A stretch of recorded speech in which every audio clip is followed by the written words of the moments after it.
The only rule with this video or with this photo shoot is that I'm not allowed to get out of this confined space and try to find interesting subject and do some interesting macro photography. In terms of equipment, I'm going to show you what I'm going to be allowed to use. This light panel, some steel wool like this, my daughter's hairbrush, not sure what I'm going to do with this one, but we'll see. A butter knife, my flexible LED lights, and my son's Pokémon card leftovers. So let's start investigating and see if macro photography is about where you are or what you choose to see. It's kind of amazing what light can reveal, even on something as ordinary as a tiny sprout or a dead leaf. And that's what I'm here to figure out. Can you really create something meaningful in such a small space with nothing more than light, attention, and a little bit of curiosity? All right, so it took a lot of patience, but I think I found my first subject. For this one, I'm gonna need to inverse my tripod because I'm gonna be working a little closer to the ground and I want to make sure everything is nice and stable. So I just want to say that I'm not a flower guy, but this one really caught my attention. I think I'm gonna get the steel wool out and try to not get too crazy with it. Let's see what we can do. Okay, so now I'm ready to put what I'm calling the main light, which will be this light panel paired with this grid attachment. Now I don't want this light to flood everything in the background, so that's why I'm going to use this grid attachment. You see, when I'm moving it this way, it's really going to get me a nice direct light. Once the main light is set up, I like to fine-tune the intensity and leave a little bit of space to build atmosphere and add up more lights after all. For this shot, I added a blue-colored LED to cast cooler, out-of-focus highlights by lighting a bit of steel wool just at the bottom of the frame. So I'm going to put one last light in the background right there to mimic some kind of sun rays coming from behind. I'm going to need to be careful a lot because the wind starts picking up a little bit and the flower is kind of moving in the wind.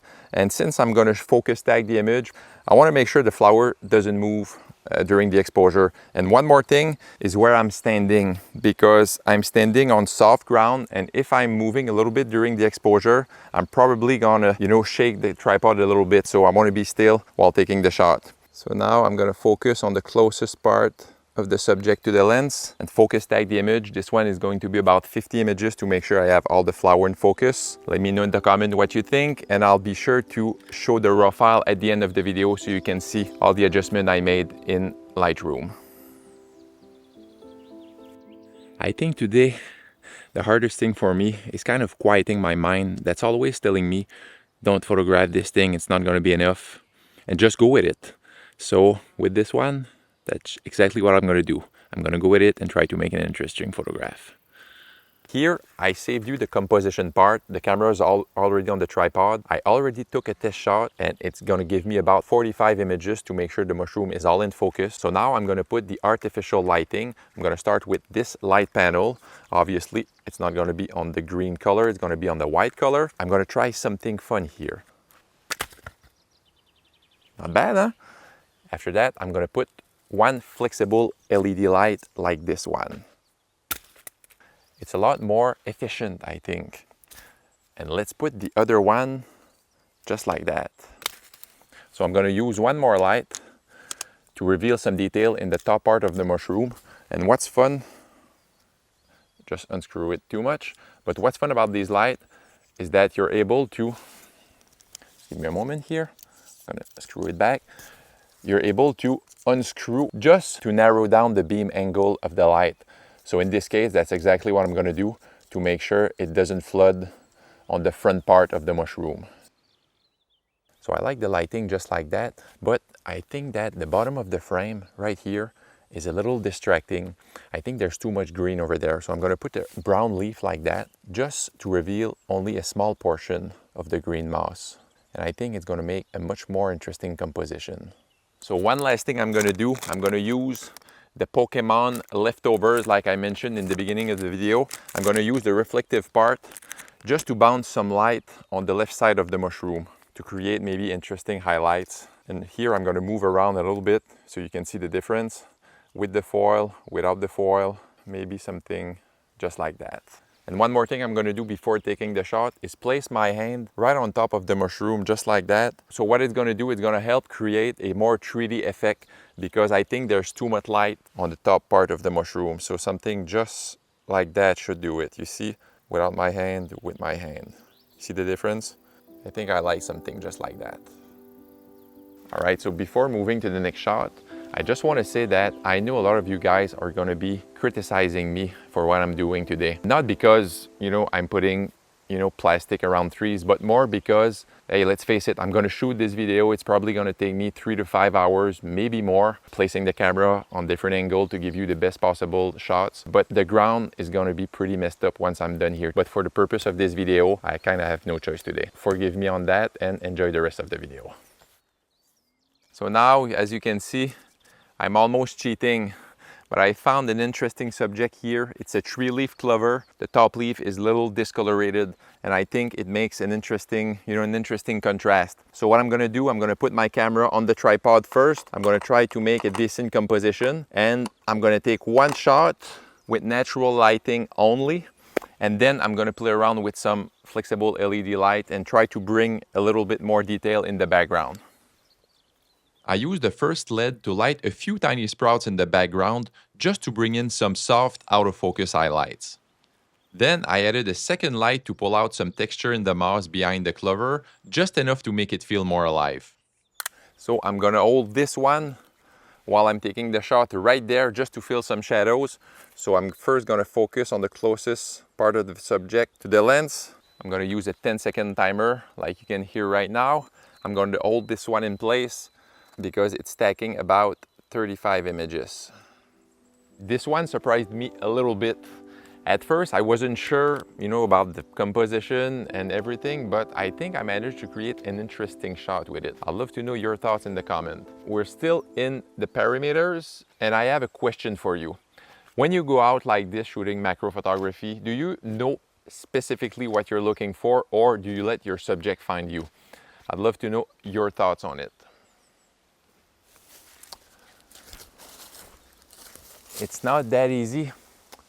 I'm kind of struggling right now. I've been looking around for probably 15 minutes. As you can see, the sun is coming out in the background. Not ideal lighting for macro photography, at least for the kind of macro photography that I like to do. When I'm struggling, I always remind myself maybe to slow down a little bit more. So that's what I'm gonna do right now. I'm gonna take a 5, sit down a little bit. Let's see what a little rest is going to do.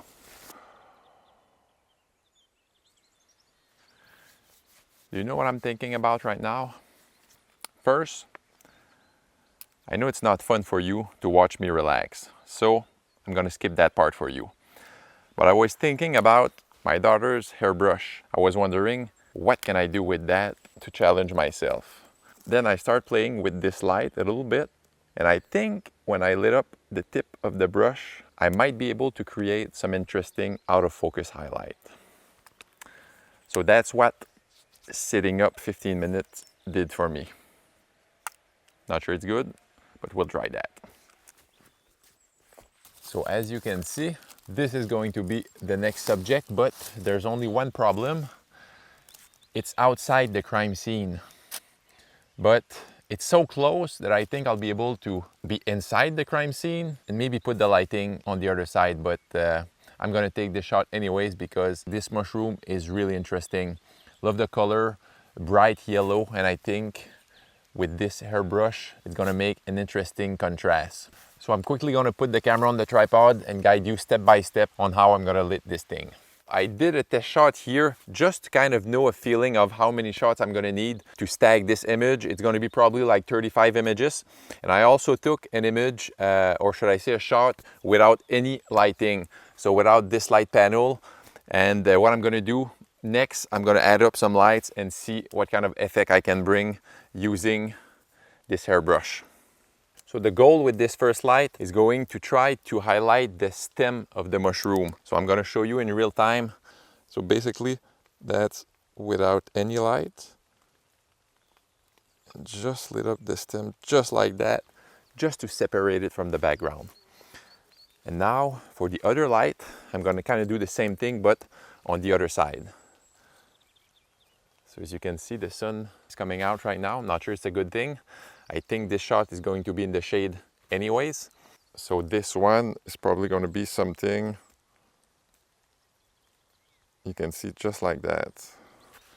I've been struggling a little bit with this one, and I think the fact that I planned this shot, you know, I wanted to use the hairbrush. I was trying, you know, to create these highlights I mentioned earlier, and it didn't quite work. Sometimes I think when you have something in mind that you want to accomplish, you need to be prepared to change your plans, and that's what I did here, and only use a small portion of the hairbrush just to create, you know, a little bit of cooler color in the bottom of the frame. I hope it's going to be nice. Just let me know in the comments what you think.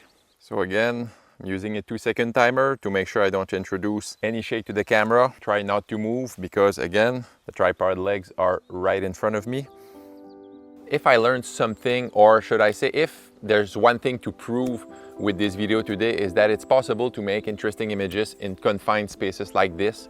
So I encourage you to go out, go in your kitchen, in your backyard, and try to create something interesting.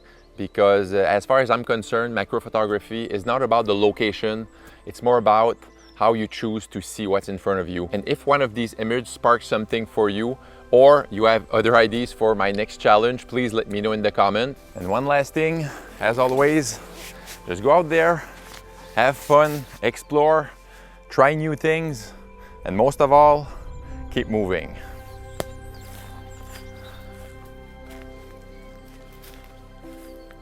Was kind of cheesy, huh? Oh, forgot something. Now that's better.